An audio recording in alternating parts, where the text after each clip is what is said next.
Doctor Shafiqur Rahman সাহেবকে অনুরোধ করব একটা নির্দিষ্ট গোল নিয়ে আমাদেরকে এগিয়ে নিয়ে যান, সমাপ্তির দিকে নিয়ে যান। এখন প্রয়োজন হলো যারা অন্যায় করছে তাদের বিরুদ্ধে অবস্থান নেওয়ার, সুস্পষ্টভাবে অবস্থান নিতে হবে। আপনারা কি আমার সাথে একমত? শফিকুর রহমান সাহেব দেখলেন তোরা একমত, এখন আপনাকে সিদ্ধান্ত নিতে হবে। যদি সুগেন্দু মনে করে রংপুর নিয়ে যাবে, আমরা তো বলে দেব তোমার ক্যালকাটা নিয়ে যাব। তুমি কি মনে করেছো? ভারতের স্বাধীনতার জন্য লড়াই করেছিল মুসলমানেরা, আমরা রক্ত দিয়ে এই দেশ স্বাধীন করেছি। এটা কোনো কারো দয়া দাক্ষিণ্য হয় নাই। তোমরা চেয়েছিলে পাকিস্তানকে দ্বিখণ্ডিত করতে, আমরা চেয়েছিলাম স্বাধীনতা। তোমরা আমাদের সব কলকারখানার যন্ত্রপাতি তোমরা চুরি করে নিয়ে গেছো। আমাদের পাকিস্তানে যে প্রায় 1 লক্ষাধিক সৈন্য ছিল, তাদের গোলা বারুদগুলি তোমরা চুরি করে নিয়ে গেছো। তাহলে কিভাবে তোমরা বলতে পারো তোমরা বাংলাদেশের স্বাধীনতা দিয়েছো? তোমরা তো লুটপাট করার জন্য আসছিলা, তোমরা তো আমাদের দেশ থেকে জিনিস চুরি করার জন্য আসছিলা, তোমরা তো স্বাধীনতার জন্য আসো নাই। মুক্তিযুদ্ধরাই যুদ্ধ করেছিল, তোমরা আসছিলা মাল কামানোর জন্য। আপনাদেরকে অনুরোধ করব, দেশকে যদি সঠিক পথে নিতে চান, আরো কোরবানি দেওয়ার জন্য প্রস্তুত হতে হবে। এখন দেশ ঠিক পথে নাই, মানবতা নাই, নীতি নৈতিকতা নাই।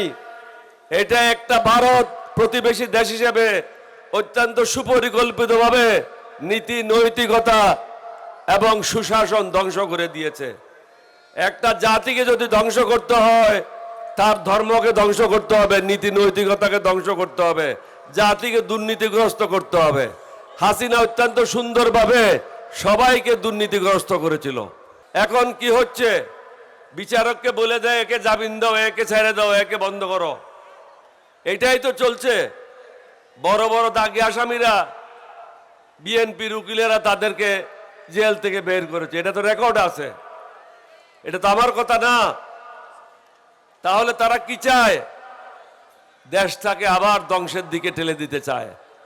আইন শৃঙ্খলা মোটেও ভালো না, দ্রব্যমূল্যের ঊর্ধ্বগতি, আপনাদের পকেটে পয়সা নাই, বেকার সমস্যা বৃদ্ধি পাচ্ছে, আপনাদের ছেলেদের ভবিষ্যৎ অন্ধকার। সেই অন্ধকার থেকে আলোর পথে আসার জন্য আমাদেরকে পুনরায় জাতি হিসাবে ঐক্যবদ্ধ হতে হবে।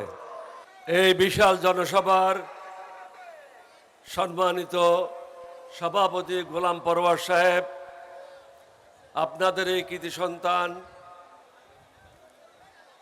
প্রধান অতিথি মাননীয় বিরোধী দলীয় নেতা জামাত ইসলামের আমির ডক্টর শফিকুর রহমান সাহেব, আল্লামা মামুনুল হক সাহেব, 11 দলীয় ঐক্য জোটের সম্মানিত নেতৃবৃন্দ, উপস্থিত ভাই ও বোনেরা, আসসালামু আলাইকুম ওয়া রাহমাতুল্লাহি ওয়া বারাকাতুহু। আপনারা প্রখর রোদের মধ্যে দীর্ঘক্ষণ যাবৎ বসে আছেন। আমরা শর্টকাট করে বক্তব্য রেখে এখান থেকে চলে যাব। আপনাদেরকে পুনরায় বলার জন্য এখানে এসেছি, আমরা 11 দলীয় ঐক্য জোট কি চেয়েছিলাম? আমরা চেয়েছিলাম বৈষম্য মুক্ত বাংলাদেশ, দারিদ্র মুক্ত বাংলাদেশ, চাঁদাবাজ মুক্ত বাংলাদেশ, দুর্নীতিবাজ মুক্ত বাংলাদেশ, মানবতার বাংলাদেশ, নীতি নৈতিকতাপূর্ণ বাংলাদেশ। কিন্তু কিছু লোক আমাদেরকে আখ্যায়িত করেছে, কারণ আমরা নামাজ পড়ি, আল্লাহ এবং আল্লাহ রসুলের নির্দেশিত পথে চলি, সুতরাং আমরা হলাম উগ্রবাদী এবং আমরা মৌলবাদী। আর যারা নামাজ পড়ে না, মুসলমানের নাম রেখেছে, তারা হলো সেকুলার, আল্লাহকেও মানে না, নবীকেও মানে না, এবং মানুষের জন্য সুশাসন নিশ্চিত করতে পারে না। অত্যন্ত সুকৌশলে 11 দলীয় ঐক্য জোটকে ক্ষমতা থেকে বের রেখেছে। রিজওয়ানা পরিষ্কার ভাষায় বলেছিল 168 বা 170 সিট নিয়ে 11 দলীয় ঐক্য জোটের সরকার গঠনের কথা ছিল। আমরা তাদেরকে ক্ষমতায় আসতে দিই নাই। আজকে যারা ক্ষমতা আছে তাদের ক্ষমতায় আসার কথা ছিল না। ফলে কি হয়েছে? সীমান্তে হত্যা চলছে।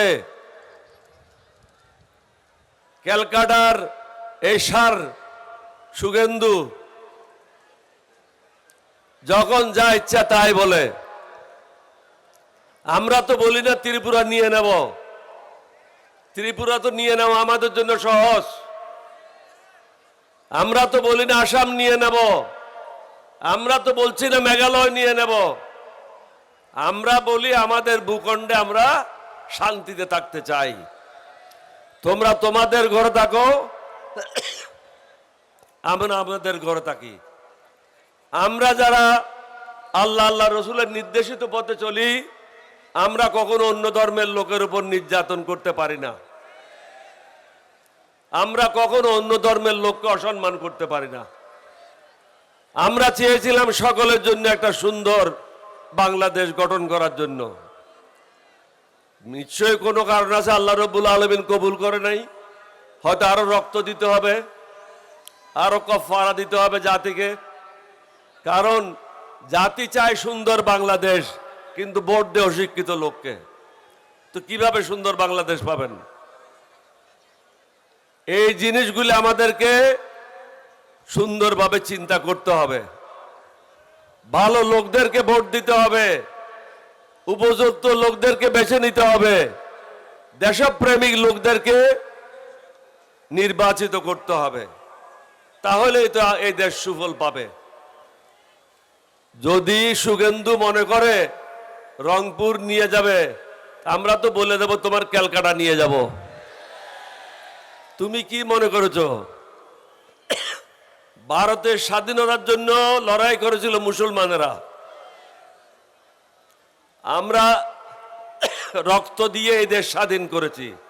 এটা কোনো কারো দয়া দাক্ষিণ্য হয় নাই। তোমরা চেয়েছিলে পাকিস্তানকে দ্বিখণ্ডিত করতে, আমরা চেয়েছিলাম স্বাধীনতা। তোমরা আমাদের সব কলকারখানার যন্ত্রপাতি তোমরা চুরি করে নিয়ে গেছো। আমাদের পাকিস্তানের যে প্রায় 1 লক্ষাধিক সৈন্য ছিল, তাদের গোলা বারুদগুলি তোমরা চুরি করে নিয়ে গেছো।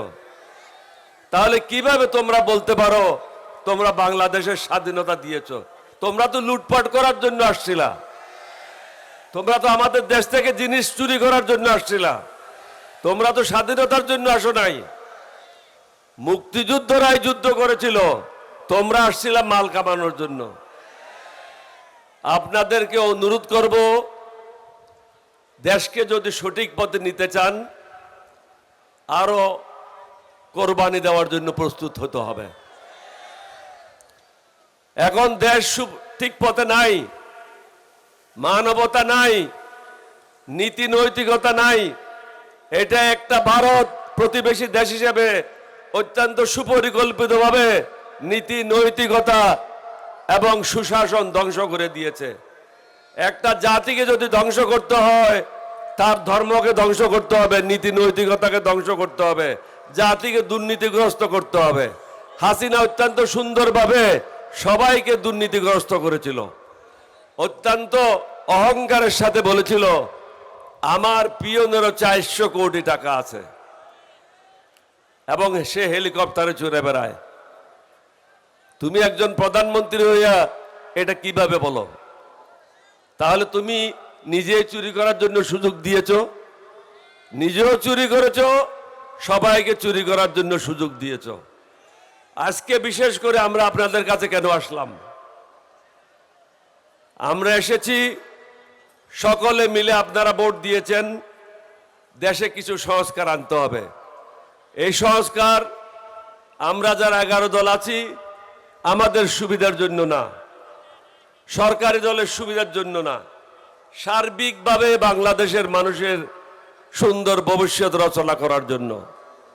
আমরা চেয়েছি আগামী দিনে যেন কেউ স্বৈরাচারী না হয়, আগামী দিনে যেন কেউ ক্ষমতা কুক্ষিগত করতে না পারে, বিচারক যেমন তার আদেশে বিচার না করে। এখন কি হচ্ছে, বিচারককে বলে দেয় একে জামিন দাও, একে ছেড়ে দাও, একে বন্ধ করো। এটাই তো চলছে। বড় বড় দাগি আসামিরা বিএনপির উকিলেরা তাদেরকে জেল থেকে বের করেছে, এটা তো রেকর্ড আছে, এটা তো আমার কথা না।